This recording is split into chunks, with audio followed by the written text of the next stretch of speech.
지금 추경호 의원님 말씀대로 성동조선에 책임지셔야 될 분들이 지금 뒤에 다 앉아 계셔요. 근데 이분들이 사표 내셨는데 왜 이 사표 수리를 안 하십니까? 저로서는 우선 국감이 국민들한테 약속이기 때문에 사표를 수리한다면 은행을 흔들리기보다는 국감까지는 조용히 잘 최선을 다하고 국감 끝나면은 이제 뭐 인사투쟁이 낫겠다 생각해서. 국정감사 일문일답을 보시면은요, 이 성동조선 문제와 뒤에 앉아 계신 그 임원진들의 관계 거기 다 나와 있습니다. 그러니까 은행장님께서 속도감 있게 예. 개혁을 하십시오. 예. 자, 이 수출입은행이 저는 또 다스하고 연결돼 있을 줄 몰랐거든요. 저 깜짝 놀랐습니다. 요새 다스는 누구 겁니까? 이 질문이 유행을 하는데 은행장님은 누구 거라고 생각하십니까? 저는 뭐 이제 말씀하신 대로 와서 처음 알았기 때문에 뭐 거기에 대해서는 알 수가 없습니다. 이게 다스 대출이 10년 새 10배 가까이 예. 증가를 해서 지금 664억 원을 대출을 해주고 있고, 이 다스 1금융권 대출 중에 가장 큰 금액을 대출을 하고 있어요. 지금 가장 큰 대출입니다, 이게. 예. 그런데 여기에 이제 그 특혜로 볼 수 있는 부분, 특혜 의혹이 있는 부분이 한 세 군데 있어요. 아까 김정우 의원이 질의했던 것처럼 담보대출에서 신용대출로 바꾸면서 은행 이자가 점점 낮아져요.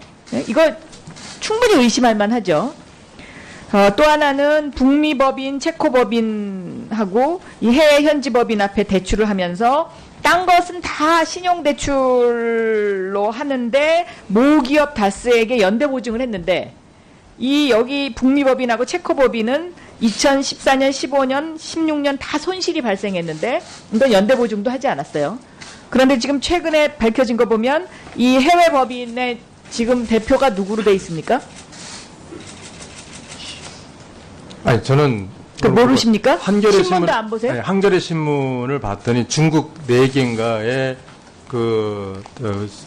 여기 대표가 이제 바뀌었다. 그거를 보긴 그러니까 봤습니다. 얘기하세요, 당당하게. 뭘 그 떨면서 아니요, 얘기를 못하세요? 그래요. 제가 누구로 돼 있어요? 그래서 해외 이름이 법인. 정확한지 모르겠는데 이시형이 맞는 글쎄, 거. 그러니까 이명박 대통령 아들 아닙니까? 예. 제가 보기엔 제일 문제는 요겁니다. 지금 특혜로 볼 수 있는 거. 저희가 지금 자료 요청을 해서 그동안에 안 주셨던 자료를 주셨는데, 이 히든 챔피언 선정과 인중 기준 및 심사 절차와 관련된 자료 중에서 이 그래프 좀 내주세요. 자, 모두 1, 2차 정량평가에서 43개의 업체가 부의가 됐어요. 그렇죠? 예. 자, 그 다음 장. 지금 점수가 차례대로 나옵니다. 예. 다스가 60.7점으로 꼴찌였습니다. 43등. 예. 그런데 3차의 정성평가에서 다스가 채택이 됩니다. 35등으로. 네, 35등으로. 예. 그러니까 43개 회사 중에 35개 회사를 추리는데 1, 2차 평가에서 꼴찌했던 회사를 35등 안에 넣어주는 거죠. 여기에 문제가 있는 거죠. 이게 바로 수출입은행의 저는 부패가 여기에 있다. 이거 고치지 않으면 수출입은행 저는 개혁 실패한다고 봅니다. 아까 제가 이거 설명해달라고 하니까 뭐 이렇게 저렇게 설명하시면서 또 여기다가 토를 다시던데, 그 토를 다시는 그 1, 2차 정량평가는 뭐 산술적인 것이기 때문에 의미가 없습니다. 이런 설명이에요. 그리고 3차의 정성평가에서 그 정성평가의 기준이 뭐냐 제가 여쭤봤더니 뭡니까? 은행장님? 지금 제가 보고받기로는 저도 이제 보고를 하죠. 그래서 왜 그러면 떨어지냐 그랬더니 이제 전년도에 뭐 손실을 난 기업이라든지. 그건 1, 2차 정량 평가고요. 3차 평가의 기준이 뭐냐고요? 정성 평가의 기준이 뭐냐고요? 제가 듣기로는 그걸로 들었습니다. 평균적 재무 안정성. 제대로 업무 파악을 하시고요. 아니, 저한테는 뭐라고 설명했냐면 예. 이 3차 정성 평가는 그냥 수출입은행에 누가 이것을 하느냐에 따라서 사람이 누구냐에 따라서 기준이 없더라고요, 이게 지금. 그렇게 네? 보고했어요? 제가 그렇게 보고했을 것 같지는 않고요. 아마 재무 안정성, 성장 잠재력 그런 걸 그러니까 보고. 성장 잠재력이라는 것의 기준이 뭡니까? 이제 저도 동의합니다. 저도 그 말 처음 듣고 네. 그게 자의성이 그러니까 있을 수 충분히 있다. 얼마든지 자의적으로 평가할 수 있는 부분이 들어가 있는 게 이게 3차 평가인데 3차 평가를 통과해야 대출이 되는 거 아니고 히든 챔피언에 선정이 후보가 되는 거 되는 아닙니까? 거죠. 그쵸? 예, 후보가 예. 되는 거 아닙니까? 예. 그런데 바스가 꼴찌했어요. 정량평가에서 꼴찌했는데 이거를 갖다가 35등 안에 넣어줬다. 이건 당연히 특혜죠. 근데 이게 지금 이 자료가 이게 몇 년도에 만든 거예요?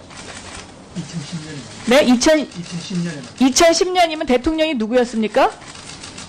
이명박 대통령이시죠. 이명박 네. 대통령이죠. 네. 그래서 고양이 앞에 생선 갖다 놓고 국채은행에서 자기 회사 돈 대출해다가 이렇게 한 거예요. 그리고 그 심사도 엉터리로 하고 꼴찌한 회사를 갖다가 거기 35등 안에 넣어주는 거 이거 국채은행에서 이런 식으로 하면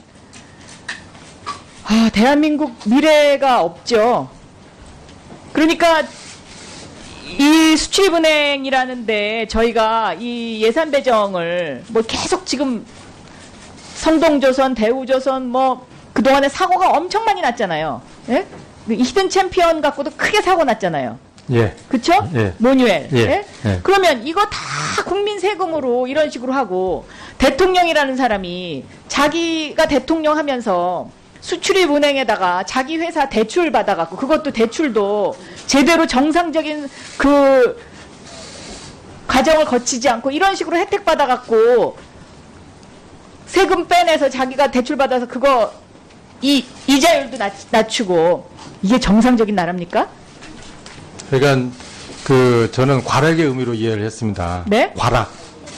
그러니까 과락 평균 점수는 43등인데 앞에 점수가 높은 점 중에서 특정하게 무슨 정년도에 영업 석자를 났다든지 하는 부분은 전체 계량 편수에서 반영이 안 되고 평균만 했기 때문에 거기서 뽑아내다 보니까 아무튼 잘못된 것. 아니 그러니까 그게 정확하다. 과락이라면 맞는 거고 과락도 자의적이라면 잘못된 거고요. 그런데 그 사실관계는 과락하고 이렇게 자의적으로 평가하고 이런 게 예를 들면 지금 다수 이거 하나 찾아냈는데 제가 보기에는 이명박 박근혜 대통령 그 구령 기간 동안에 수출입은행에 얼마나 많은 압력을 행사해가지고 얼마나 많은 회사들이 이런 식으로 대출을 하는 뭐 저는 아니기를 바랍니다만은 뭐 한번 살펴보겠습니다. 아니 예를 들어서요 맛이 간지러워서라도 저는 못할 것 같아요. 어떻게 대통령이면서 자기 회사에다가 대출을 받는데 이런 식으로 엉터리로 심사받아가지고 이게 말이 됩니까? 이건 보고해 주시고요. 예. 그다음에 지금 시간이 없어서 제가 더 진행을 못하는데요. 한국은행하고 비교했을 때 수출입은행 법인카드 사용 내역이 너무 간단해요.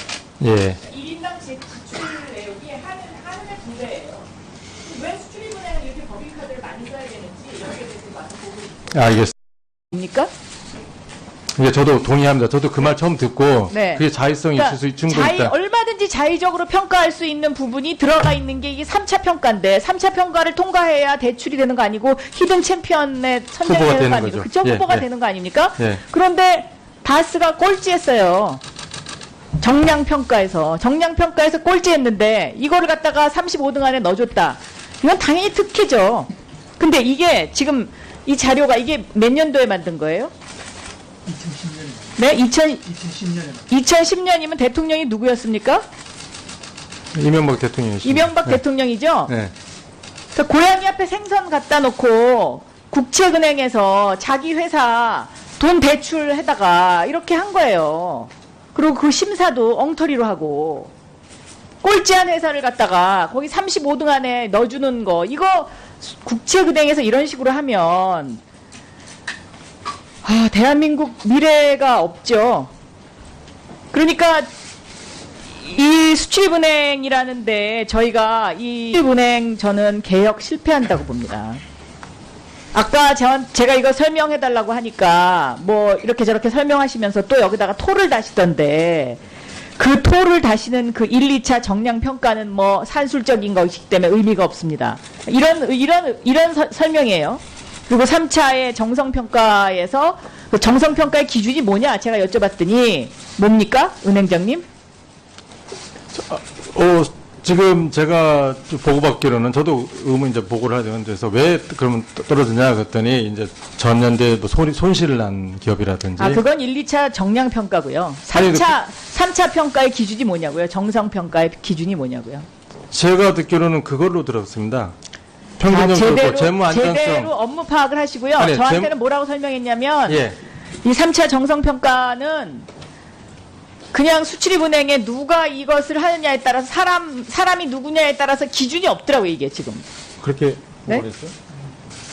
제가 그렇게 보고 있을 것 같지는 않고요. 아마 재무 안정성, 성장 잠재력 그런 걸 그러니까 보고 성장 잠재력이라는 것의 기준이 뭐, 이 다스 1금융권 대출 중에 가장 큰 금액을 대출을 하고 있어요. 지금 가장 큰 대출입니다, 이게. 예. 그런데 여기에 이제 그 특혜로 볼 수 있는 부분, 특혜 의혹이 있는 부분이 한 3군데 있어요. 아까 김정우 의원이 질의했던 것처럼 담보대출에서 신용대출로 바꾸면서 은행 이자가 점점 낮아져요. 네? 이거 충분히 의심할 만하죠.